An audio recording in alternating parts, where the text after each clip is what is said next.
Item ಯಾವುದೇ ಇರಲಿ try ಮಾಡಿ ಆಚಿ ಚಿಕನ್ ಮಸಾಲಾ. ತಮಿಳುನಾಡಿನ ಹೊಸ ಮುಖ್ಯಮಂತ್ರಿಯಾಗಿ ಟಿವಿಕೆ ಮುಖ್ಯಸ್ಥ ವಿಜಯ್ ಇವತ್ತು ಪ್ರಮಾಣ ವಚನ ಸ್ವೀಕರಿಸಿದ್ದು, ಈ ಹಿನ್ನೆಲೆಯಲ್ಲಿ ಪ್ರಧಾನಮಂತ್ರಿ ನರೇಂದ್ರ ಮೋದಿ ಅವರು ವಿಜಯ್ ಅವರಿಗೆ ಅಭಿನಂದನೆಯನ್ನ ತಿಳಿಸಿದ್ದಾರೆ. ಸಾಮಾಜಿಕ ಜಾಲತಾಣ ಎಕ್ಸ್ನಲ್ಲಿ ಪೋಸ್ಟ್ ಮಾಡಿರುವ ಪ್ರಧಾನಿ ಮೋದಿ, ತಮಿಳುನಾಡಿನ ಮುಖ್ಯಮಂತ್ರಿಯಾಗಿ ಪ್ರಮಾಣ ವಚನ ಸ್ವೀಕರಿಸಿದ ಜೋಸೆಫ್ ವಿಜಯ್ ಅವರಿಗೆ ಹೃತ್ಪೂರ್ವಕ ಅಭಿನಂದನೆಗಳು.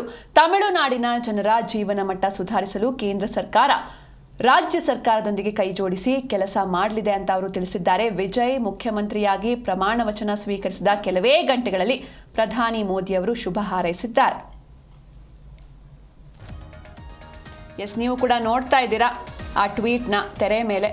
ಅಂದರೆ ಪ್ರಮಾಣ ವಚನ ಕಾರ್ಯಕ್ರಮ ಯಾವಾಗ ನಡೀತು, ಆ ಪ್ರಮಾಣ ವಚನ ಕಾರ್ಯಕ್ರಮ ನಡೆದ ಬಳಿಕ ಕೆಲವೇ ಹೊತ್ತಿನಲ್ಲಿ ಮೋದಿ ಅವರು ಶುಭ ಹಾರೈಸಿದ್ದಾರೆ.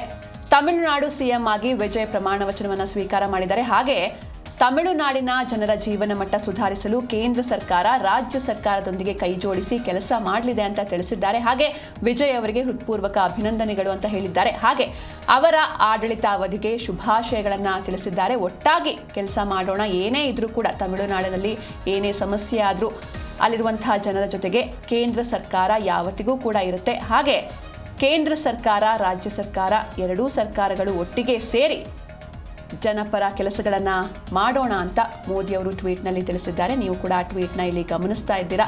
ಸಾಕಷ್ಟು ಸರ್ಕಸ್ನ ಬಳಿಕ ಕೊನೆಗೂ ಇವತ್ತು ಪಟ್ಟಾಭಿಷೇಕ ನಡೆಯಿತು. ದಳಪತಿ ವಿಜಯ್ ಅವರ ಪಟ್ಟಾಭಿಷೇಕ. ತಮಿಳುನಾಡಿನ 24ನೇ ಮುಖ್ಯಮಂತ್ರಿಯಾಗಿ ವಿಜಯ್ ಅವರು ಪ್ರಮಾಣ ವಚನವನ್ನು ಸ್ವೀಕಾರ ಮಾಡಿದ್ದಾರೆ. ಇದಕ್ಕೆ ಪ್ರಧಾನಮಂತ್ರಿ ನರೇಂದ್ರ ಮೋದಿ ಅವರು ಅಭಿನಂದನೆಗಳನ್ನು ತಿಳಿಸಿದ್ದಾರೆ.